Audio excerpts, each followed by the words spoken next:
This episode brought to you by GTM AI Academy.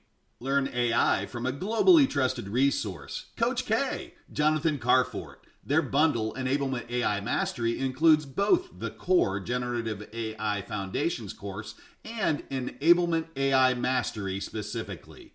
Each course has a value of $599 individually, but Coach K is offering them as a bundle with reduced pricing. And as a listener of the Inside Sales Enablement podcast, if you act now, you can use code ISE30 to get an additional 30% off of the entire thing. You will also receive free access to the GTM AI Tools demo library. Coach K has done the demos, so you don't have to, and offers his straight shooting opinion, fact-based through an enablement lens. Go to www.gtmaiacademy.com and enter code ISE30 today and elevate your AI enablement game. Welcome to the Inside Sales Enablement podcast. Where has the profession been? Where is it now? And where is it heading? What does it mean to you, your company, other functions, the market? Find out here. Join the founding father of the sales enablement profession, Scott Santucci, and trailblazer Brian Lambert as they take you behind the scenes of the birth of an industry. The Inside Sales Enablement podcast starts now. Hi, I'm Scott Santucci. And I'm Brian Lambert, and we are the Sales Enablement Insiders. Our podcast is dedicated to asking the big questions you should be asking if you want to be successful in sales enablement. Specifically, we rethink, reframe, and revisit specific sales enablement principles, topics, and trends. And today, we're going to reframe. Specifically, we're going to reframe the approach to enabling headcount versus enabling productivity. In other words, saying it again, enabling to headcount versus enabling to productivity. And I know that may seem a bit intellectual, so Scott, why don't you get us centered here with a story? Sure. So I don't know if this story is really going to help with the contrast between enabling to headcount or enabling to productivity, but we'll get there. But in terms of how to think about this stuff, what I'd like to do is go back to 1869. And in 1869, George Roebling had this idea of building a suspension bridge across the East River. It's now known as the Brooklyn Bridge. And it was the first steel wire suspension bridge of its kind.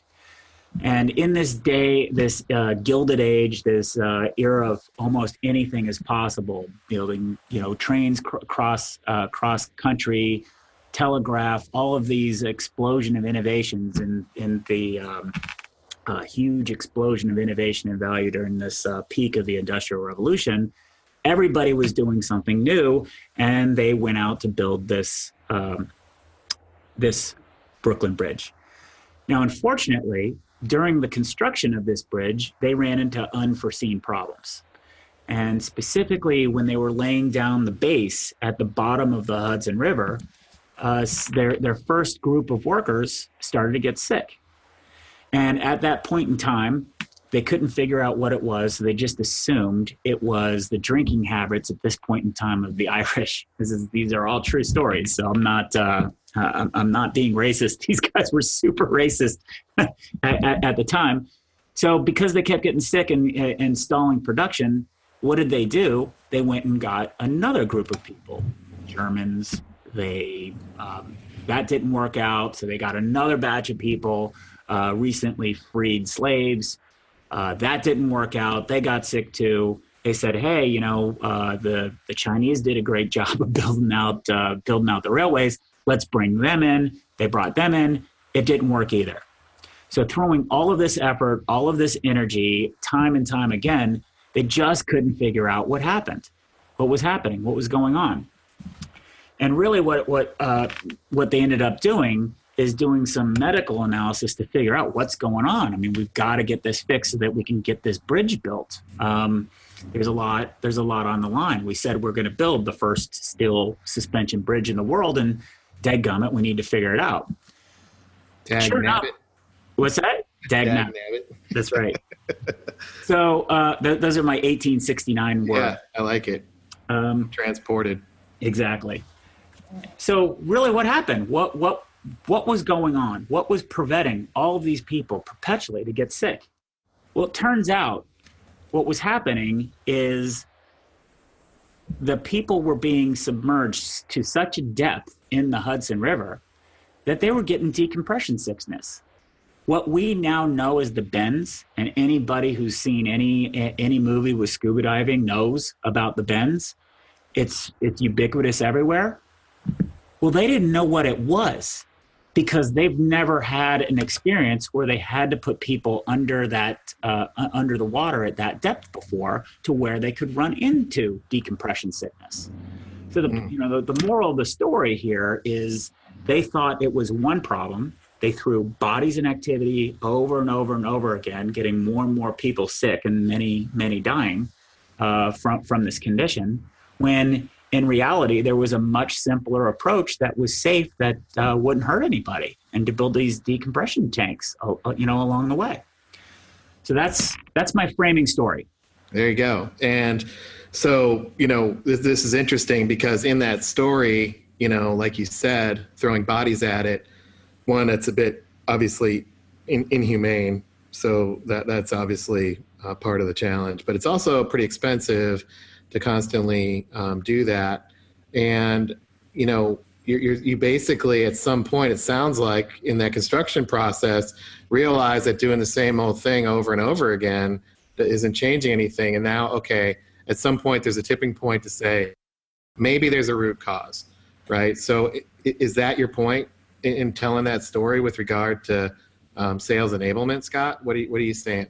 Yes. So the reason I'm sharing that framing story for where we are today and the topic that we're going to get into further is point number one.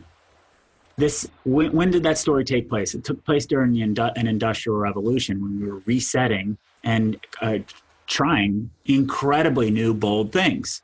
Well, where are we today?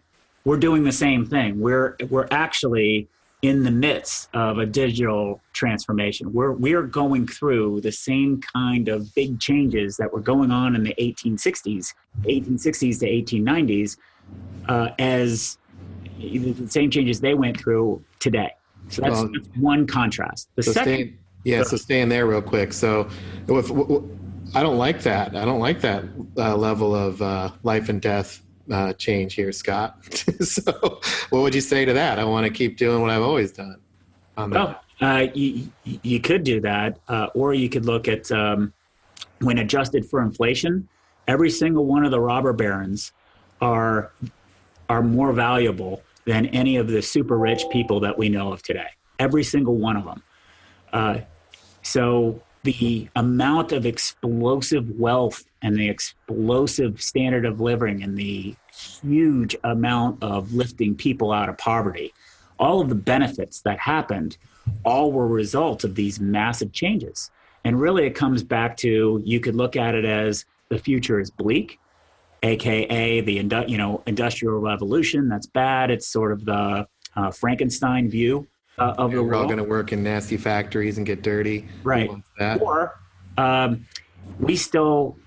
people in New York still revere that Brooklyn Bridge that was started in 1869. It's that contrast. It's really depends on how you look at it. And where would we be as Americans, or where would we be as Western cultures without railroads, without electricity?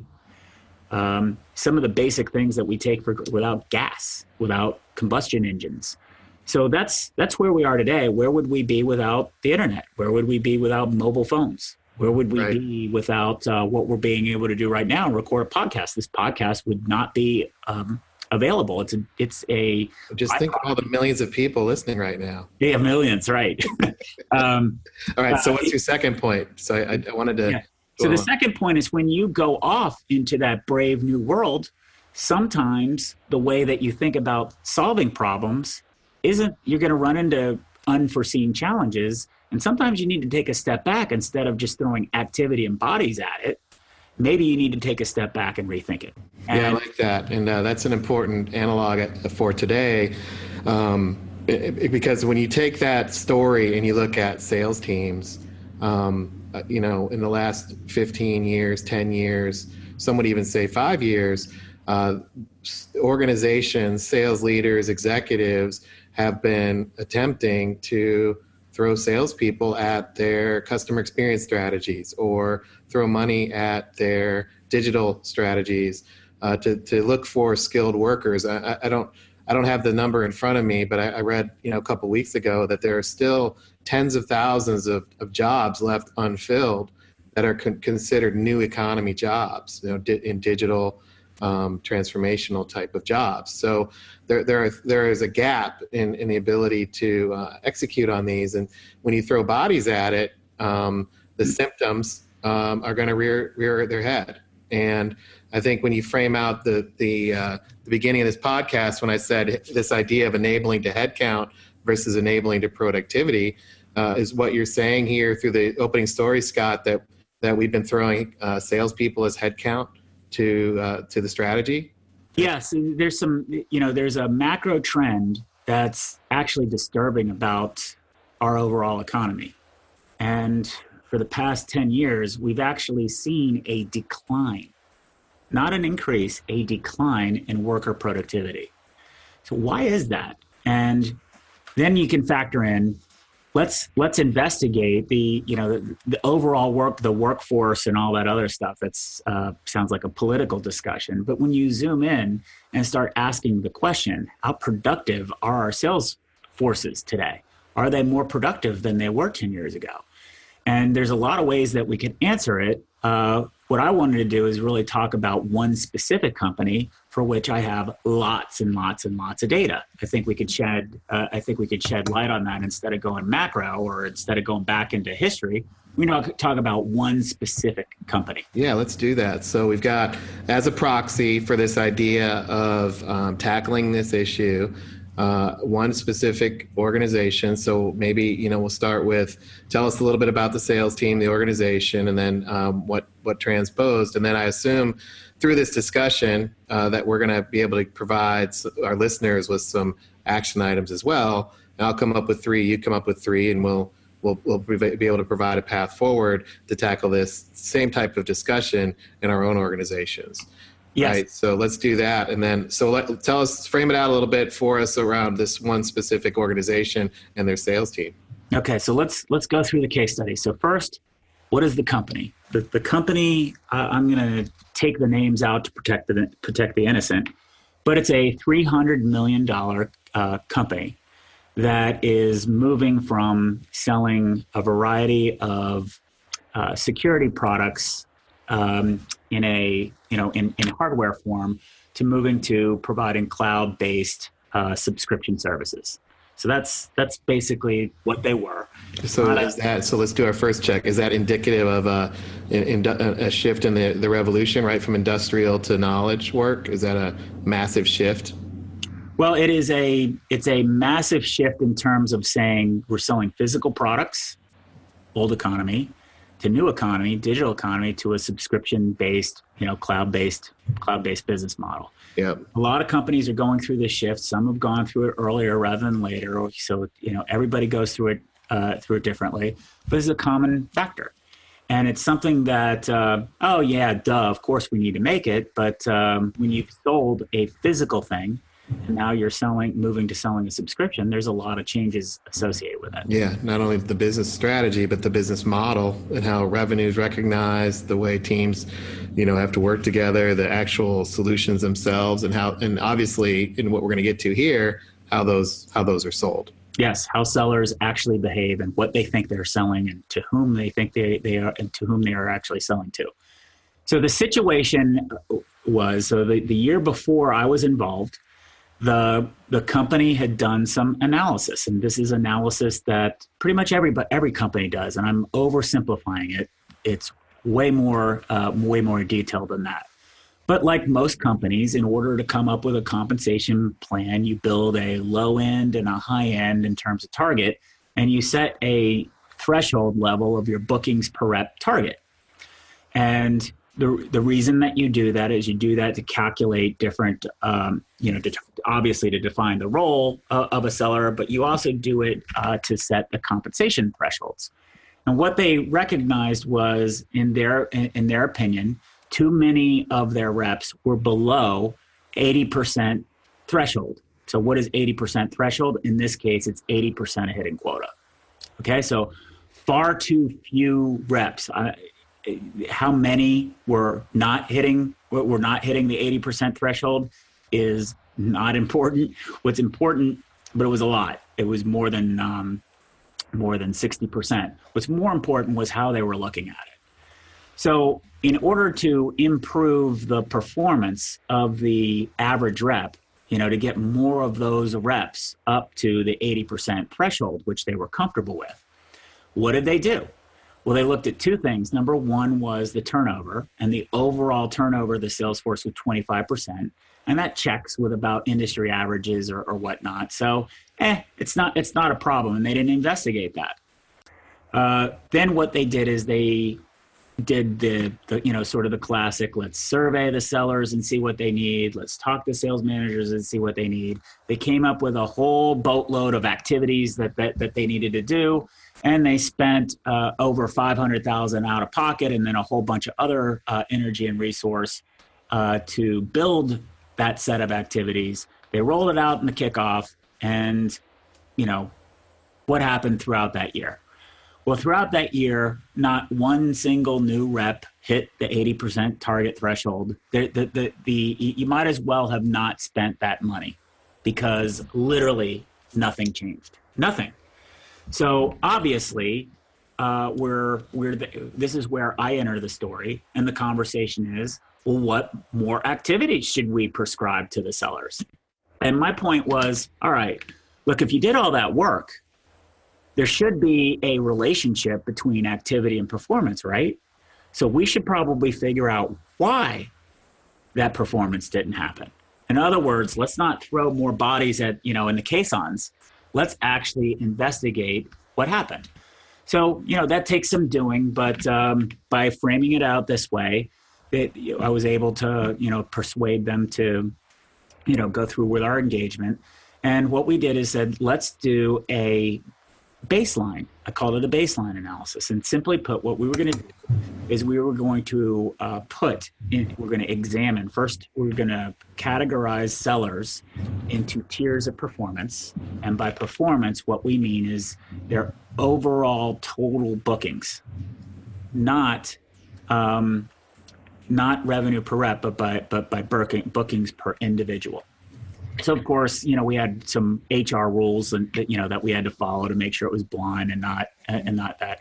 And I think the biggest problem that we ran into, Brian, is this company was so comfortable tracking sales performance by quota and by product that we actually had to do a lot of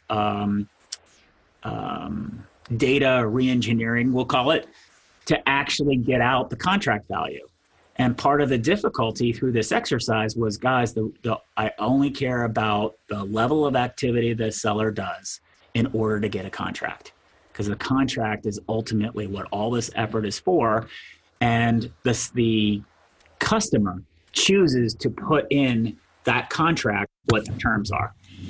So this is one of those things, right? Sales is simple, and then you like to say, simple is hard. Yep. And I like to say hard is doable, but you have to do the work. This is an interesting. So if I at the risk, and I'm just going to give this an example here to breathe some life into it. I had a call with like a sales enablement intern 2 weeks ago, and she was saying, "Hey, when people go online and they want to attend our events, they put in their information, and we can't even cross-reference that into our accounts." And that's an example of a disconnect and from lead gen into an existing account view. And there's those types of disconnects that are all over the place. And what you're bringing up here is an interesting potential disconnect that you're tackling on the front end, which is sales drives bookings, and there's activities related to bookings.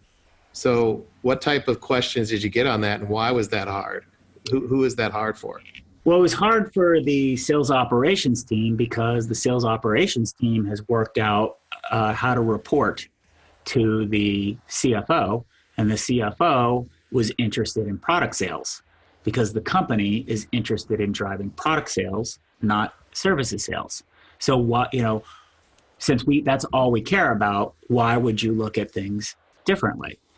And I said, I don't know. I just want to figure out what effort is required to sell a contract. Who knows? Maybe some salespeople are selling services along with the products because they think the selling those services helps sell those products. So if you took that away, maybe they'd have a harder time selling it. I don't know. I just know that there's a level of effort required to get a contract. And I want to start with measuring that, which means I'd like to have this kind of data, please. And back and forth, back and forth. Cross-reference into products at all. Right. So basically what it ended up having to do is I said, give me I went and got a different data source for that. And I keyed those up together. I keyed the terms up together, and I built my own data set to be able to piece part the different product codes of which they track the business by in order to get at an estimated contract value. So that was a lot of work just to get something that I think is pretty simple. And the reasoning behind it is also simple, and it's one of the reasons why the VP of Sales and Operations signed off on this engagement. So that was the first thing. So once you get that data and it's really clean and you know what it is and you can match it to different sales channels, and of course you eliminate revenue from different sources, so you're comparing apples to apples. And people agree. Yeah, and people agree. Now that you have clean data, you can do some really simple, powerful analysis. And here's what we found. We took the sellers and grouped them into quintiles. So think about that as 20% chunks. I'm a huge fan of the 80-20 rule. And we also took, once we got that data and we got permission to find who the actual top reps were, we were able to cross-reference their dollar values versus customer spend. And here's what we found. We found that the top 20% of their reps were generating $4.4 million. Their capacity rep, the average, the target at 100% is 1 million. So the 80% target are obviously $800,000. So these people were 4x or 440% higher performers than the baseline. These reps represented 74% of the company's bookings. No one knew that, and I took that list of those top performers, and I had different people, different leaders react to it, like without saying that these were top performers. Oh, those guys complain all the time. Are you finding that they're not performing? And none of these leaders, Brian, none of these people who average 4.4 million, none of them came up as top performers because they were maybe 101 to 90% of their quotas. Because these guys have been stuffed with massive quotas. And they're complaining a lot, so... Yeah, right. So by the way, they had the bends. But anyway, we'll come back to that, I'm sure. But so... Just get your job done. Yeah, shut up and sell. Your number. We set your quotas at what we set your quotas are, but we're going to compare everybody to whether they're hitting their quota rather than what their total bookings are. But this is an interesting point. So I'm going to play devil's advocate, as I sometimes do on these. Well, gee whiz, Scott, you're not telling us anything we don't already know. 80-20 is applicable. We know that 20% of our sellers do all this. So, not a big shock. And by the way, they complain a lot. So what's your point? Well, okay. If you know this already, have you done the analysis for it? Few companies actually have done this analysis, because I ran into some of this at this company. Well, of course, our 20% blah, blah. But they thought 20% performers were the people who met quota. Across the board, right. So let's make sure we're clear on this. There's a big difference between quota and actual bookings. There's a huge difference. So this Brian, is again one of those I'm going to assign you a quota based on your history, and so I'm going to say, guess what? Way to go for hitting 200% of your quota. So instead of your quota was 1 million, you did 2 million. Great job. Now that I know you can do 2 million, I'm going to set that as your baseline. I'm going to give you a little bit of a raise. So congratulations. and then now we've reset your quota. And that's how it works. Now, maybe it's not that extreme, right? But that's how it works. That's how it happened to me. Congratulations on having an awesome year. Here's another 10%, 20% for next year. Exactly. And then maybe a 3% raise. Yeah. Right. So the company makes lots of money off of the top performers. And then what happens then is because everybody's focused on hitting the number is based on the quota. So we concentrate more on whether you're at quota than what your actual bookings are relative to other people. Which in what you're saying is that a better sign of productivity? Well, what I'm saying is at the end of the day, if you're trying to drive bookings, you should know where your bookings are coming from. Yep. And an individual sales manager knows, who to lean on and who not to lean on if you're looking at the aggregate. But when you're overly focused on quota obtainment as your driving force, you tend to lose sight of the human beings, those few human beings who've been there all along, just constantly performing. And how many reps did that equate to? So, there's about 16 reps. So about the time of the analysis, here's the other point of the analysis that I want to share before we get into, bringing all these people together. So what we found was, in terms of the analysis, we looked at the number of contracts each of the sellers did. What's the value of those contracts? Sort of the types of contracts. Were they, renewals, upsells, different classes? We came up with different classes of cross-sell. The effort per contract, like was this getting this really, really, really hard, or was it easy? So we got some of that through some interviews and the like. So we had a very rich viewpoint of, the effort and value and context of these different contracts. So the second thing that we looked at was I couldn't resist examining the turnover question. Now that I have a viewpoint, by the way, in terms of frame of reference, the top tier was 4.4 million. Tier number 2, the tier 2 performers, 1.76 million.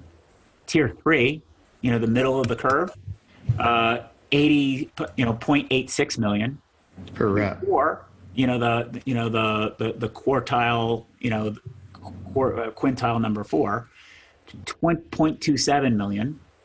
That's 0.27, and tier 5, the bottom 20%. Their average contribution was 0.03 million. Literally 0.03 per rep. Yep. 0.03 million. That is, so you know what? We need training for that 0.03. Well, there are a lot of quick prescriptions. So the other analysis that we did before we say let's not get into prescriptions yet. Let's keep making sure we understand what our situation is. The other thing that we did is we looked at the 20%, 25% turnover. So let's say out of who's the we looking at this again? So who's around the table? Me. I looked at this. Okay. I am giving this readout to my clients, and the we that this readout is for the CEO, the CFO, the head of sales operations, the head of sales enablement, and the VP of sales and the VP of product. All these groups. That's helpful. Thanks. You're welcome. So the other thing that we talked through, I did the analysis I shared with them, was I was curious about the 25% turnover that you weren't looking into. But of that 25% turnover, those 50 plus people who turned over from the year before.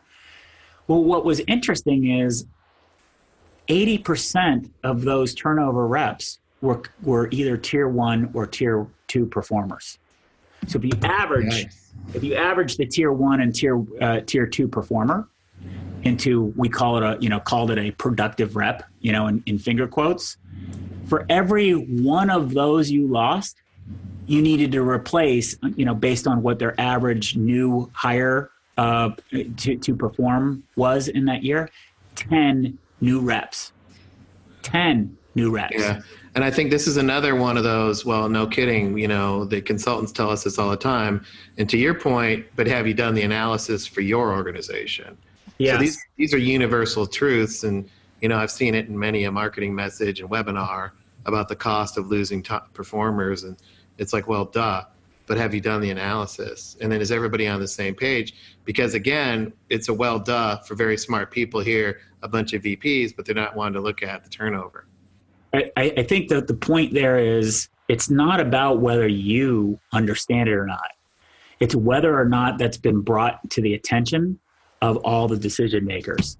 I think one of the key problems that folks in our space do is we hear something on a webinar and we assume that knowledge is ubiquitous everywhere. And then we can just declare it. Right. It is. So yeah, we need to model our top. Here's one, right? So using buzzword bingo here. We need to model our top performers because we got to focus on the 80-20 and we got to keep those that are high performers productive. So there you go, Scott. That's the answer. Okay. That's all you're doing. Maybe that might be what I'm doing. I think the question would be how you do it, and are you getting buy-in, and are you looking at all the right data? And I'm telling you, this analysis. I've done this type of analysis for a long time. It's never been harder because companies collect so much data, and people are so insistent that other data gets factored into the analysis. So what it does is divert the focus of the attention. And there's a lack of like I've been doing here, a little bit of this, well, let's go fix it right now, and not really understand what all these symptoms equal, which is the bends, right? What's the root cause here? And let's make sure we understand it in totality instead of jumping to prescription. The other point of this analysis is every one of the executives involved in this company were really smart people. They didn't do this analysis. Lots of companies don't actually perform the analysis. And that's why you get so many different massive programs to, one size fits all the sales force. So, it's pretty easy to say, oh, we've done that, we do this, do that. But all you have to do is ask yourself, are you driving out a lot of activities? And, a real simple, litmus test of reality is go on the sales floor, try to consume all the information and all the training and actually make calls the next day based on everything that you're providing, being provided, whether it's from your organization or other organizations. And if you can't digest all that material, guess what? You're not doing the baseline analysis. You're just not, You can say all these things and that this or that. Doesn't matter whether you know it or not. What matters is whether or not you do the analysis, you get the buy-in, and it changes the behavior and the decisions of leaders. That's why my favorite phrase, and it is somewhat confrontational, but after this discussion, I feel it's warranted. It's the, well, show me.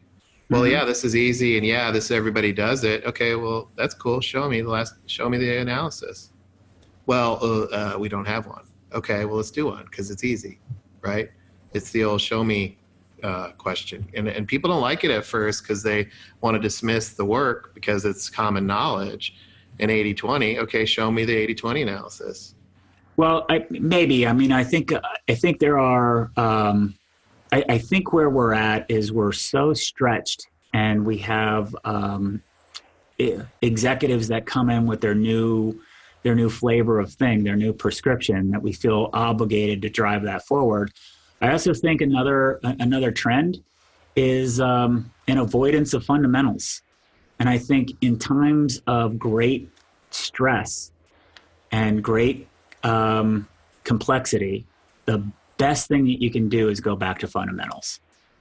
And it's sort of like the Warren Buffett school of investing, right? He's very much about investing in fundamentals, right? And I'm of the same school. I'm very old-fashioned that way. And you can look at the basic fundamentals, and if they're not happening, no matter what degree of sophistication you put in, it ain't gonna work because your fundamentals aren't there. Coming back to this issue, let's talk about like the oh heck moment that happened at this executive team doing this analysis, right? So the first one is, oh my gosh, if we lose these performers, and now because you've made it clear, we are not reporting on quota, because keep in mind, executives don't necessarily know the connection points, but they just want things simple. Show me bookings, show me impact. Quota is a different thing altogether.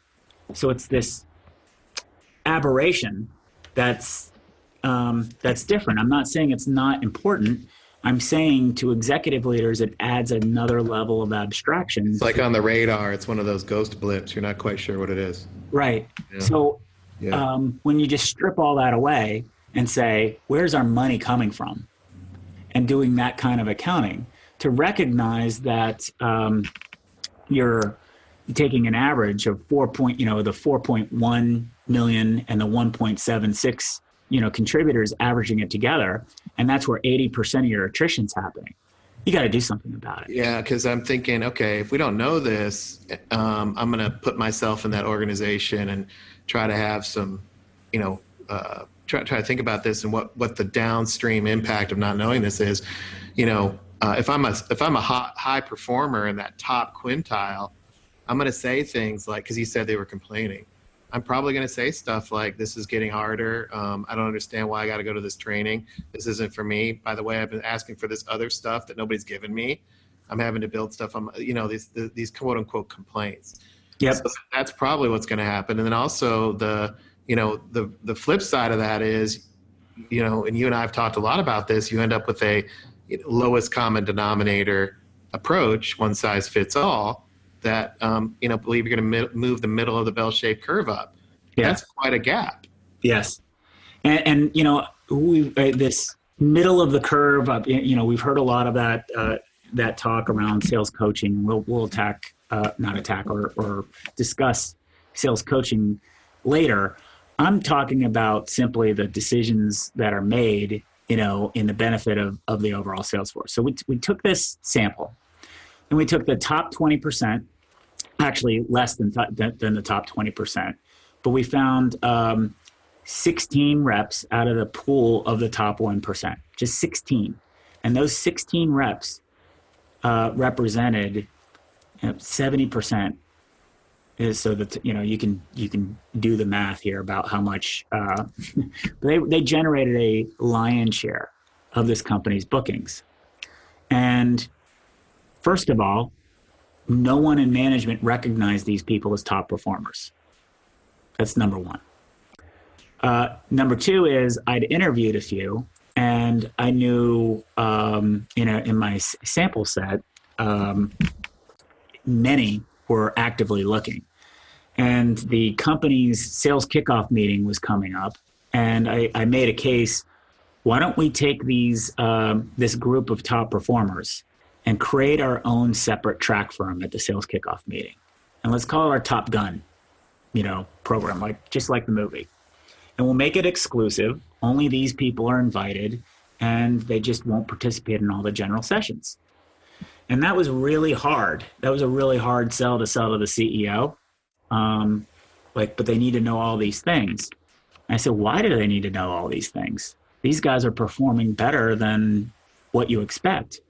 I bet, my guess is, we're going to learn more from them than they can learn in our general session. Yeah, so if I put my sales enablement hat on here, I'm going to jump into that one now. So we've got this external consultant telling our CEO we're going to run a Top Gun program, and our CEO is not exactly convinced, and I assume you're going to convince him. But now, crap, I got to execute on that, right? Now it's going to be a set aside, a separate thing. And, there's a bunch of challenges in wrestling with something like that, because everything you said makes total sense. But now a conference within a conference, expectations, now we're going to probably have a bunch of executives in there. I don't know exactly what to build if I'm a L&D person, because in the past I'm doing the bell-shaped curve stuff. So now I'm out on a limb, right? And this is kind of the nature of tackling these root cause issues. And that's the point of tackling the root cause issues, because if you didn't, you would be doing what you had done all before. And the definition of insanity is doing the same thing over and over again. So I just wanted to recognize that and say, that's okay. And there is a way to do that stuff, but somebody has to do that for the good of the reps involved, you know? And I think that's what you did here, right? Yeah, so what we said is it just laid out, look, here's what we're going to do. We're going to take them for a day. The value that they will have is that they don't participate in the Gen Pop thing, and just not participating in that and getting to talk to and meet their peers, you know, a peer level networking thing, that in upon itself is going to be valuable. But what we're going to do is we're going to help them learn from each other. So I'll facilitate a day-long meeting, and I do lots of facilitated meetings with lots of executives, and we're just bring it down there. And we're gonna have two objectives. Objective number one is to give each of these sellers a voice, but also let them share with each other stories about how they do things, because they know better than each other. So when do they ever get an opportunity to learn from each other? The second thing that we're going to do is, because of the technique that I use to facilitate, I'll be able to give you insights into specifically what of the activities that you're doing are working or not working, and also what it is that they're doing to sell. So I can give you a readout to help you guys better understand these top performers. And of course, the answer is, well, I already know what they do. And I said, well, great. Then you'll be able to have a readout to validate that. But at least with that validated readout, you guys can use it to inform your decision making moving forward. It's like, okay, that sounds good. That sounds good. So the setup was actually easy for the sales enablement people, Brian. All we needed to do was create a different room. And they asked, what do we need? I said, all we need is a flip chart and sticky notes. That's it. And how we set up the agenda was there's two parts to the day. So the first half of the day was open-ended questions, and there's a reason behind all this. And there's scientific and discovery type reasons behind it. But really, the goal is what you want to do is you want to get them talking. So you want to ask as many open-ended questions as possible, because I don't want myself to be putting words in their mouths. I want to hear how they describe the situation. I'm trying to get from them the description of what's the poison in the room. There are canaries in a coal mine, if you will. How do we unpack it? So the first part of the day, and I always do this, and actually every sales team loves this. The first part of the day is I have each individual go around the room, and I ask three questions. The first question is, what do you sell? And I said, what do you mean? You would think that we should be able, in our sales organizations, be able to clearly articulate what it is that we're selling. What do you sell? I'm telling you, the top reps struggle answering that question.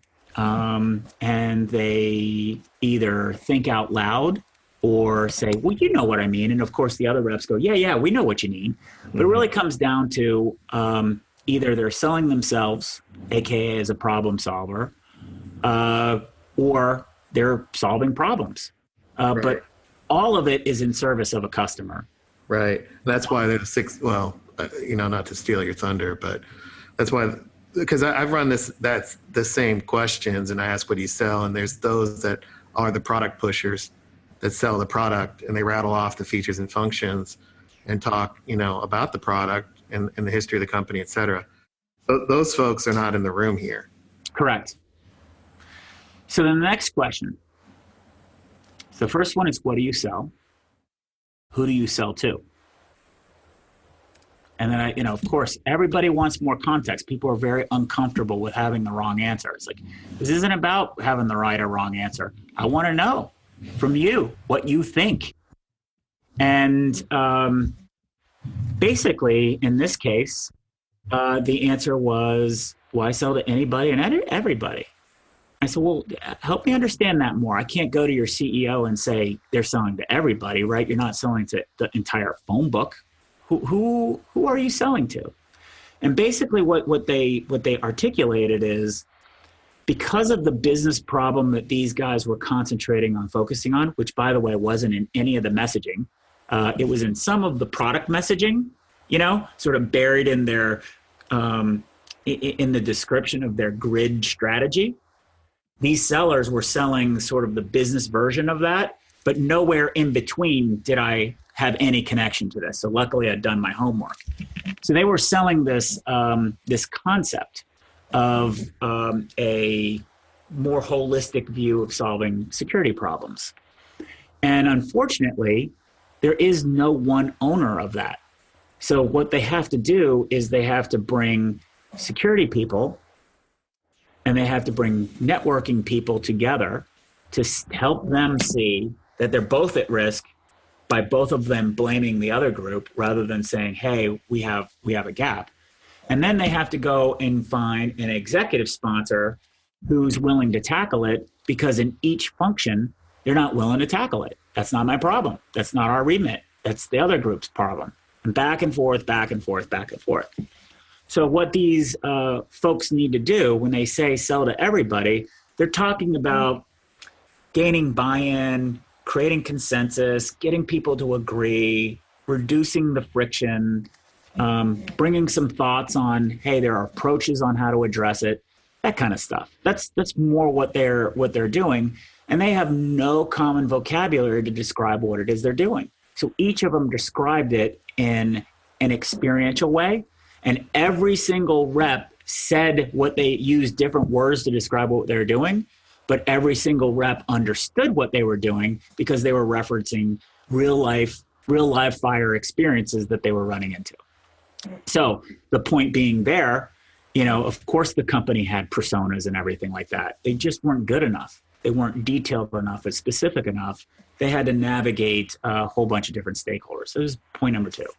Point number 3 is open-ended question. What do you need to do to sell more? And it's open-ended. So we heard a lot of comments around this order entry system that this company had rolled out as part of a price optimization strategy. And what it did is it made doing quotes so complicated for these guys that it would literally take them 2 days to get a price quote to a client. And the other difficulty that they ran into was every single one of these people included services in terms of their proposals. And their viewpoint was, if our customers don't use our products and services, they're not going to buy the next batch from us. And the next batch is way easier to sell than the first one. So we might as well get the professional services in. The difficulty is they want to sell combinations of professional services, strategy services, and training services. But since each one of those people were separate P&Ls, they were competing against each other for that slice of the pie. So what many of these sellers were doing were they built their own network of people outside the company to provide those services, which is ridiculous. But that's basically what these guys were doing. That before too. Yep. Then another one is I've seen a whole new shadow function crop up around like solution architecture, and the people don't even have that kind of title, but they can build a visualization like and it's not sanctioned by the company, and it's like this underground movement to build stuff. I've seen that too. It's crazy. Yep. So that was the first part of the day, is really sort of level set, where are we? And the second part of the day was, hey, for us, just this group of top performers, let's see if we can't create our own little, I don't want to call it process. I don't want people to think that I'm replacing a sales process like Challenger, but it's, can we create our own little process on how to navigate these kinds of deals? So what we did is we workshopped this together. It was really fun. Everybody was engaged, lots of high energy. And, we just sort of built it out together. And we said, our first question is, what problem do we solve?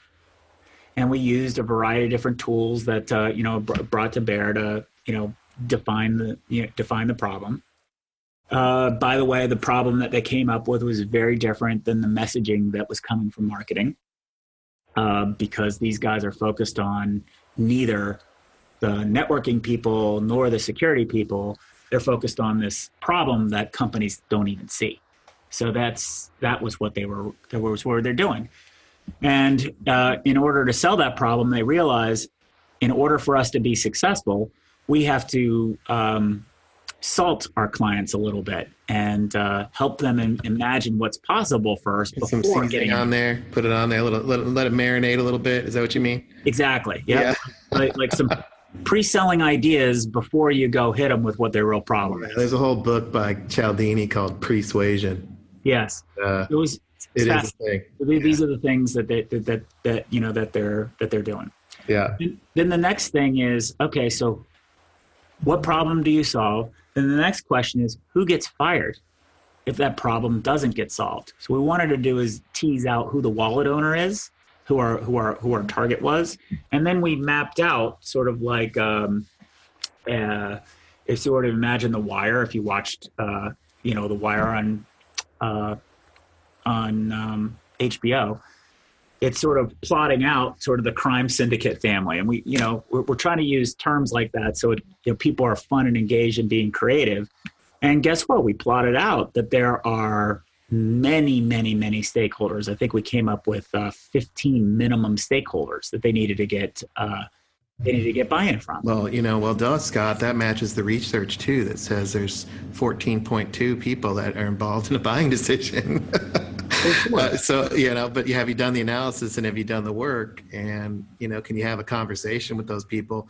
And like I like to say is, wave your magic wand and put them all around the same conference room table right now and have them all agree to the solution. Well, also too, there's a difference between an average number, and then there is a difference between actually listing out specifically who those are. And then also, in the case of these are sellers trying to problem solve, it's not just some abstract metric. What it is how are we going to deal with the friction point between this individual here who sees the world through this lens and this individual over here that works in networking who's titled, like how are we going to deal with the guy over here who's on the security team who has a network security discipline, and then deal with somebody on the networking team who is part of their remit and part of their training, their Cisco training, says Cisco's part of, or says security is part of their remit. How do you handle that? Yeah, and I think that's what Gartner means by buyer enablement, but I don't think people are quite tracking to that, is if you put the 14 people around a table and get them to agree on something, they all each have their own siloed view from their experience, but also their own perspective. And kind of a hidden, I would ask you, for the 16 people, did they have a skill in bringing those folks together? And all of them did. And they didn't realize it. And because they don't have any vocabulary, so what's really frustrating to them at this point is they know they're not going to be able to talk about these issues outside of those walls. They've never been given, none of them had ever recognized that other were top performers. Every one of them said the things that they were doing, they thought they were breaking rules and that they were, kind of being shady. Yeah, that's, I think, to me, it comes, if you're a top performer, and I've checked this with top performers over the last 10 years or so, I said, have you had to come to a point in your career where you had to basically say, I'm out, I'm done with this, or I have to do it in spite of my company? And everybody who's stuck around has said, literally, I'm doing it in spite of my company or where I'm at. And they're not being jerks about it. It's that they realize that they have to go rogue, be successful. And that's sad to me. That sucks, right? Well, it's very sad too when, we're talking about Gartner or CEB. What happens when Challenger gets misapplied? So one of the lone wolf reps are reps that many companies want to stomp out. Yeah. Well, if you mislabel a lone wolf rep, because many of these people would be perceived as lone wolves, I got to tell you, none of them had a negative attitude about the company. Right. They were actually so hyper positive about the company. They were frustrated the company was doing things to get in their way of servicing their customers. Because they want to sell more and they know they can. Well, I think the issue here is, and that's sort of a misnomer, and I'm not trying to correct you, Brian. I'm sort of trying to deal with this overall opinion outside of the sales organization that salespeople are coin operated. the driving force for these people wasn't, at least in this group, right? Every group is different. In this group, none of them, their driving force was to sell more. All of them's driving force was to solve problems for their customers. They know that if they solve problems for their customers, they're going to be rewarded financially later. Yeah, I love it. The frustration isn't so much about making money. They all know they can go get another job and make more money or make money. The issue is they believe in this business problem that they're addressing, and they want to help their clients, which is why they get so more passionate and emotional. It's not about you're threatening their livelihood with the cash. Guys, we live to a bigger code here. Our bigger code is in service of our customers. Sometimes, and by the way, I've tried the nice guy approach, and I'm frustrated. So right. I put my shoe on the table, for example. Okay, so let's recap real quick, and then you can carry us forward. So question 1 is, what are you selling? Question 2, who do you sell to? And the who is the folks in the network. 3, what do you need to do to sell more? 4 is, what's going to get people fired? Yeah, no. So that's 5. So that's number 5. Well, actually, I prefer 2 sets of 3, right? Set number 1 is the first 3 for let's baseline. Let's understand who we are as the top sellers. Then we get into let's problem solve. So question number 1 of let's problem solve is what's the problem? Question number 2 is who gets fired if that problem doesn't get solved? And of course, we can nitpick the words to be, what goal do they have? Like, we're not talking about messaging. We're just trying to find the simplest way to get to the answer quickly. Yeah, and I've used the who gets fired, and it does net it out to those that are accountable, right? Which I like, because you're going to have to get 15 accountable people to solve this quote-unquote problem. They got to own it. Right. You got to figure out who's motivated to drive it, and then how can you empower that. So I give this, I give that map, that map of the adult wallet owner is a term I like to use that's popular with reps. And then all of the impacted stakeholders like to call that an agreement network. And what's interesting is there's common patterns about how an agreement network works itself out. And by sharing that with other reps, they're like, yeah, that is going to make our job a lot easier. But even having that conversation, the terms, they just going to get way too much pushback inside their companies. So they don't bother bringing it up, and just, they didn't even know who to talk to because they didn't even know these guys were top reps. And then, so the last question, so it's, what problem do you solve? Who gets fired if they solve that problem? And the next question is, how do you help? How do you help them be successful? And that really gets at to what's the message? How do we bring the collection of our capabilities together? All that stuff. So, walking through that, this group was, really energized. They wanted to keep the ball forward, moving forward. And what you can do is you can actually start modeling out. You can sort of say, all right, well, let's build a pilot project off of this team. So off of this engagement, you can do a pilot project and say, let's keep this group working together. Let's help say, based on what you guys put together, are these the terms that you guys used? And if not, what words would you guys use to describe it? So that's sort of like step number 1 is how do we codify what we learned? Step number 2 then is, okay, is this thing that we learned, is this a repeatable process? Like, are we all following the same approach? And then how do we teach the folks in enablement and other folks to teach it to the tier 2, tier 3, tier 4 reps? How do we bottle it out? And then how do we assign different people to work on that? So those are ways that you can take the lessons learned from those top reps. It's unrealistic to think that you're just going to go take that information, model it out, and drive training for everybody, because it just doesn't work that way. Yeah, I agree. And the idea of in this case replicating top performers, there's a lot to that. Obviously, knowledge, skill, the methods they're going about it, how they relate, their business acumen. This whole hidden skill, which is getting customers, buyers at a variety of different altitude levels to agree, because we only really talked about the 15 people, but each of them has direct reports and end users. So, mobilizing in one sale that I had, it was at least 40 people. Mobilizing 40 people in a direction is a whole other skill set. So those are things you can't just wave your magic wand and train people on. So I totally am tracking there. Well, also too, I would add another thing. Keep in mind how disengaged and disenfranchised these top performers feel, and how very few of them feel comfortable even bringing up what those issues are. So you as a sales enablement leader, you have two choices. You could say, hey, I'm going to go raise these issues up to our leadership. Well, you don't have the credibility of the top performers. So your head's going to get bit off.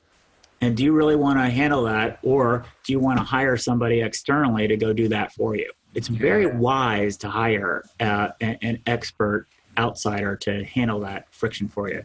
The second point then is, how are you going to persuade? If the sellers themselves are so disenfranchised and so disconnected that they don't want to bring it up, it's not worth the energy, what's in it for you? Why would you tackle it? And also, how are you going to persuade? Are you going to persuade by citing studies from Gartner or Forrester or Serious Decisions or whatnot? Because none of those things mean anything to an executive leader that care about their own data and their own performance. Yeah, and you're not going to be able to persuade with these cliches either. 80-20, modeling our top performers. Nope. Those things are, let's get back to the basics.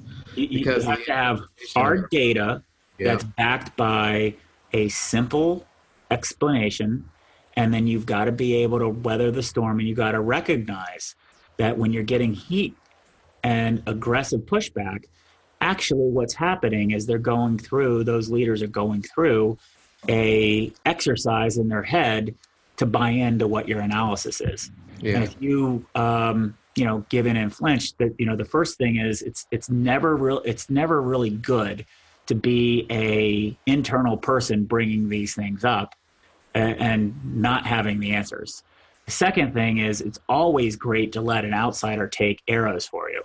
And the third thing is, if they've done it before, they're probably going to have a lot more examples to persuade the leadership than you do.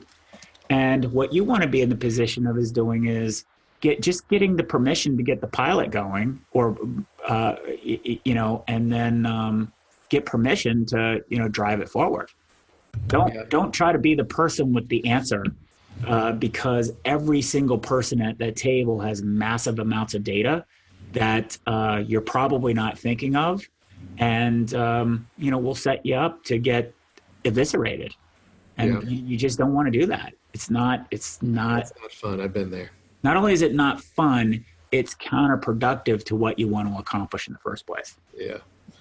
So Scott, we're running out of time, but let's hit our top three here, right? So each of us go through and say, here's some takeaways. For me, I don't know if I'll have three, but it goes all the way back to the beginning, this idea of do your own analysis, right?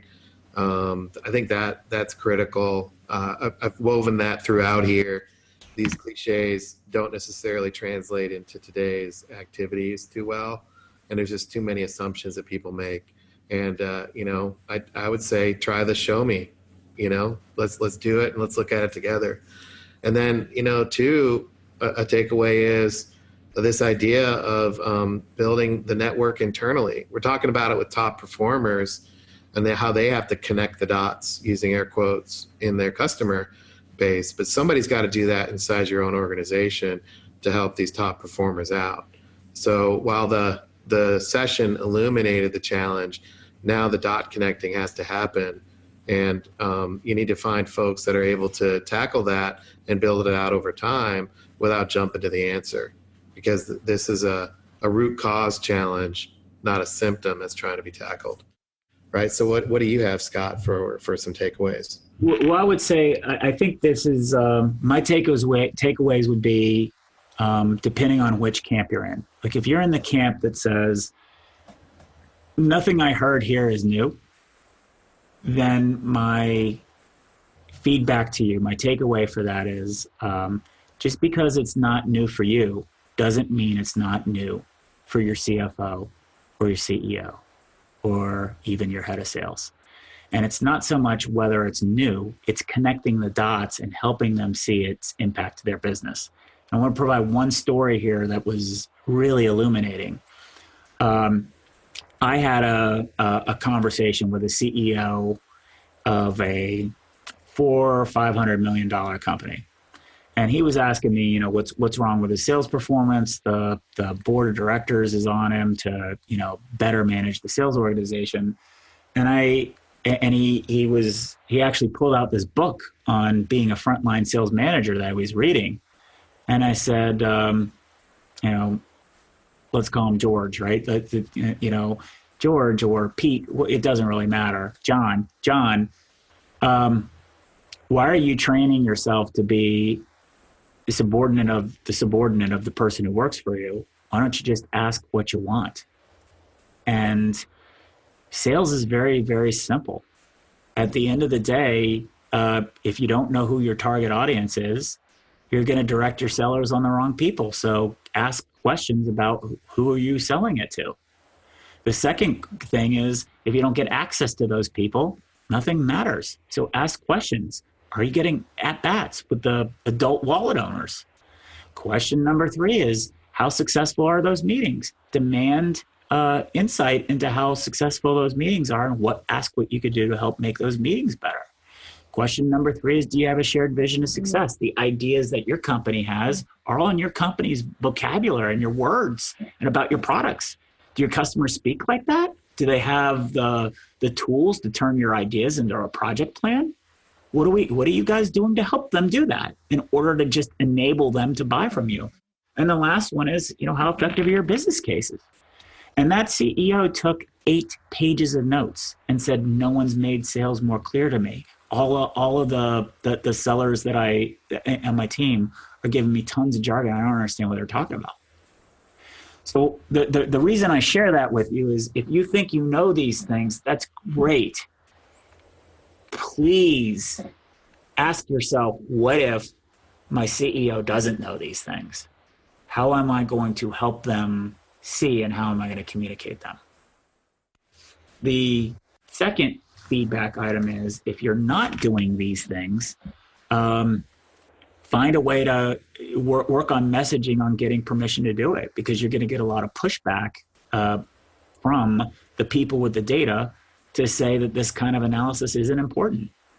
And I think you need to anticipate a lot of that pushback. And it's way better to assume that you're going to get a lot of pushback rather than do it. If you don't do this kind of analysis, though, you're going to run blind, and you're constantly going to be doing activities, and you're going to be in that same kind of loop, and you're going to be in the same pattern where you're selling the sellers out to go work on the caissons and making them sick. And you're a part of doing that. Yeah, that's great points. So thanks everybody for listening. And one of the things is that I would want to encourage you with is, if somebody doesn't tackle these issues across this cross-functional view that we've outlined, there's very little chance that anybody will. So while this discussion's been a bit intellectual, not academic, but intellectual, somebody's got to do the thinking and the cross pollination, cross-functional dot connecting here. And I think that's the value of sales enablement to me, is having this discussion. This is not hard. It is simple. The challenging part is the interpersonal piece. And that to me is why sales enablement is important. It's a people profession. And to your point, Scott, not everybody has the same understanding. So great advice, great takeaways. Thanks so much for listening, everybody. As always, send us your notes, send us your comments, and really, from my perspective, keep them coming. I appreciate everybody's engagement around this. You can send a note to engage@insidesc.com, and we'll see you on the next one. Thanks so much. Thanks for joining us. To become an insider and amplify your journey, make sure you've subscribed to our show. If you have an idea for what Scott and Brian can cover in a future podcast, or have a story to share, please email them at engage@insidesc.com. You can also connect with them online by going to InsideSE.com, following them on Twitter, or sending them a LinkedIn request.